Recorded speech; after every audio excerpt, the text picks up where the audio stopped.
Hello, my beautiful souls. Welcome sa ating tarot reading sessions. Keep in mind, general reading po ito. Maaaring mag-resonate, maaaring hindi. Kunin nyo na lang po kung para sa inyo and leave the rest. Maaaring mag-shift the energies o magkabaliktad ang sitwasyon. Kaya kayo na pong bahala kung saan kayo nakalugar sa reading natin. So, let's see.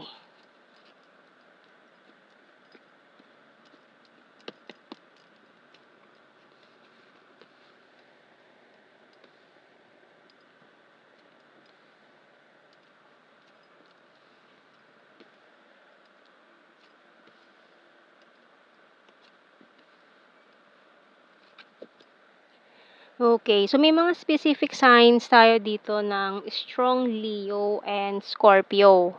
Okay, so mukhang meron kang parehas na pinagdaanan dito na kumbaga hot and cold or good and bad news and good news ang nangyari dito, no? May nagkaroon ng bad news with this Tower card, pero may good news din naman na dumating, no? With the Six of Wands. Kumbaga, after gumuho nitong mga ginawa mo dito, meron namang kapalit agad na pang-compensate, ganon, no? About these rewards na dumating sa buhay mo. Kumbaga, nagkaroon ka ng malaking problema, pero hindi ka naman pinabayaan ni Lord, binigyan ka kaagad ng solusyon. Parang ganun yung nangyari dito.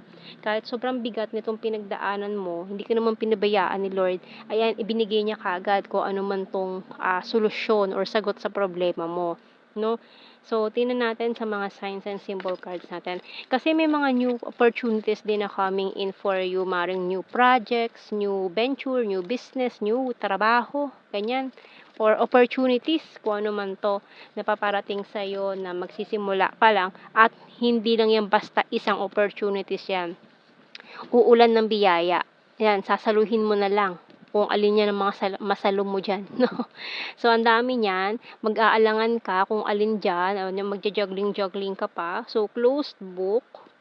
So, ayan, may mga chapters ka na sinarado, lalo na sa nangyari yan sa tower moment na yan. No, kumbaga nagkaroon ka ng death and rebirth with this energy ng death card natin dito. New beginning with this new Ace of Pentacles natin. Na talagang nag-juggling ka pa dyan kasi hindi mo malaman kung alin ba ang uunahin mo. Kasi sa dami nito. We have here the lock, camera, sweets, bell, mask, sa pa. Bonfire. Bottom card is magnifying glass. So, strong fire energy natin dito na mukhang someone here na nagtago sa likod ng maskara na bonfire energy, ganyan. So, kumbaga pansamantala lang, hindi permanent, temporary person. Ito or temporary opportunities. Itong nangyari dito, nag-cause ng Tower card dito. So, tingnan natin anong message ng Archangel natin. Pero nalaman mo rin naman agad. Kumbaga, kung for example, nagkaroon ng sunog, no, na nalaman mo agad, na notify ka na may nangyayaring ganon. So, naapula agad. So, kumbaga ganon, parang ganon yung nangyari. For example lang, pero pwedeng mangyari sa ibang senaryo, ganyan. So, kumbaga, itong problemang dumating sa buhay mo is nabigyan mo agad ng solusyon. Ganon. So, tingnan natin. Anong message ng Archangel natin dito? Okay, we have here, remember who you are by Archangel Michael. You are a powerful, loving, and creative child of God. You are very loved. Ayan, so tingnan natin. Sa ating tarot messages, oracle cards, mga messages natin dito na maaaring galing from this person. We have here, I miss you so much. I love your humor. I'm stubborn but practical. Business is business. Ayan, about business. Kung you are in this kind of business, ganyan na nagkaroon kayo ng problem or konting diba? I'm addicted to you. I have fear and anxiety. I'm talking to you telepathically. And I have multiple opportunities. And bottom card, moving forward na. Ayan. So, you are moving forward na doon sa nangyaring Tower card natin dito. So, kung ito man is about sa relationship na nasira, itong Tower card na 'to, and parang may ipinalit agad na person na dumating sa buhay mo, 'di ba? So, yung taong yun ay talagang puwedeng from the past na rin 'yan na nagkaroon kayo ng reconnection with this person, na this person really miss you, na parang after ng separation mo with that person na nag-cause dito sa Tower card 'no, parang nabigyan kayo ng chance na mag-reconnect nitong taong ito. And maaaring kayong dalawa is nagbi-build ngayon ng business o maaaring business partner, ganyan, or dun kayo puwedeng mag-start nitong taong 'to. And marami kayong opportunities coming in. Kumbaga parang magiging ano, blessings nyo ang isa't isa or lucky charm nyo ang isa't isa. So, nalampasan nyo na 'tong mask and bonfire energy dito. Sinarado nyo na 'tong mga kabanatang ito na hindi nagse-serve sa inyo na maayos, and you are looking for this person or searching, maaaring itong taong 'to, this person is searching for you, and then ganyan, nag-meet kayo, nagkita kayo, nagkasalubong kayo ulit. Kasi ang lakas ng energy from the past 'to, na puwedeng naging kayo, puwedeng hindi, 'no. Pero kilala mo na siya noon pa, pero may feelings na itong taong 'to sa'yo noon pa man, bago ulit kayo magkita. So, maaaring ngayon mag-confess yung taong yan, ipaalam niya sa'yo yung nararamdaman niya, na matagal ka na niyang gusto, and then masaya siya na magkita ulit kayo nitong person na 'to.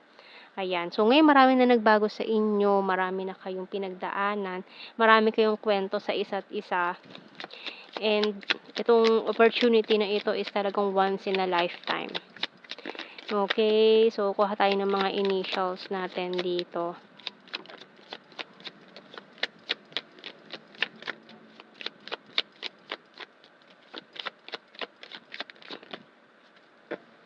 Ang bottom card is J. Meron tayong C, V, H, N, Z, K, F, I, ang dami nito M, P, X, E, and G. Ayan, kung bumingo kayo dyan, may letter O pa dito.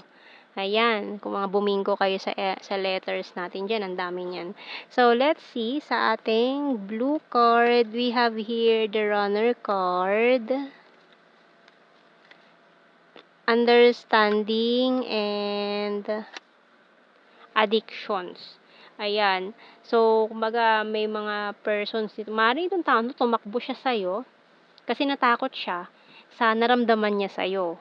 Hindi niya nasabi yun, Kumbaga parang ang lakas din ng energy na hindi naging kayo nitong taong 'to, na kumbaga na-obsess 'to sa'yo, natakot siya sa feeling na yun kasi parang first time niya yun naramdaman, tumakbo siya kasi hindi niya parang natakot siya.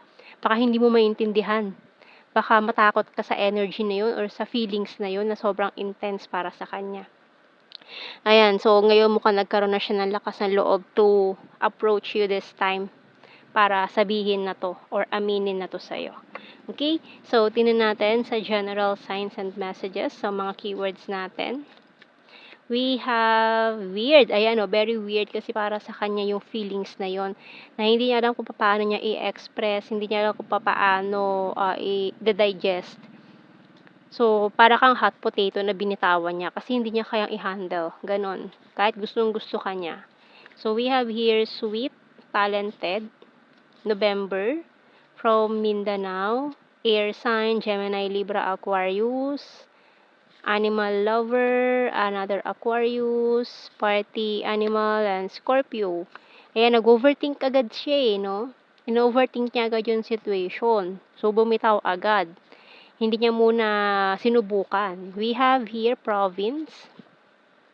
Number 1, soon, pero very soon, talagang aaminin niya na sa'yo, i-confess niya na sa'yo lahat. Eye contact, talagang tititigan ka niya sa mata. And fire sign, Aries, Leo, Sagittarius, perfect smile. Wow. So, yan ang ating reading, my beautiful souls. Thank you for watching. Take care and God bless. See you in our next reading, guys. Bye-bye.